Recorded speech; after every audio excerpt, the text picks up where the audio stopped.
So what we're looking at is some details of handwriting analysis, and looking at Lou's writing sample that he's done here for me. We're going to look first at the slant. There's two aspects of the slant. One is the slant on the paper itself, which is why I said to please not use lined paper.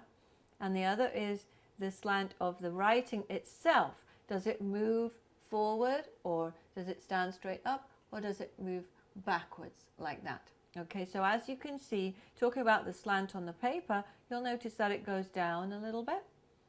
Okay, so that is something that can change, because that indicates a person's current mood.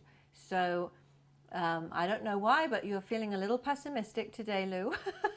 Maybe you're wondering if we're going to get through this handwriting analysis thing okay.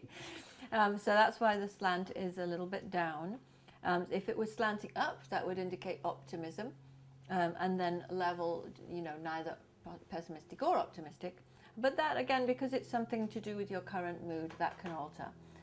Now the slant, the writing itself, the slant of the writing itself, that doesn't usually alter, because that indicates basically how extrovert or introvert you are. See that Lou is pretty extrovert, because he's got his writing moving in a right angle. So it's as if his writing is moving towards the next person.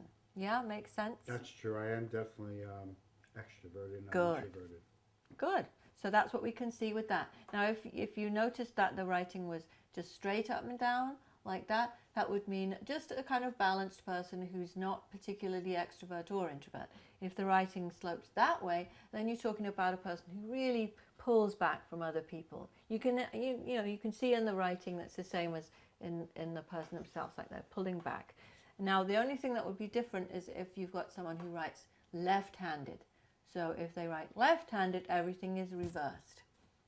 When you write left-handed, a backward slant, as we call it, indicates extroversion, and that forward slant indicates introversion. I'm glad to see that I'm extroverted. And that is on the slant, and then we're going to be moving on to discuss some other points in the next sections. Be right back.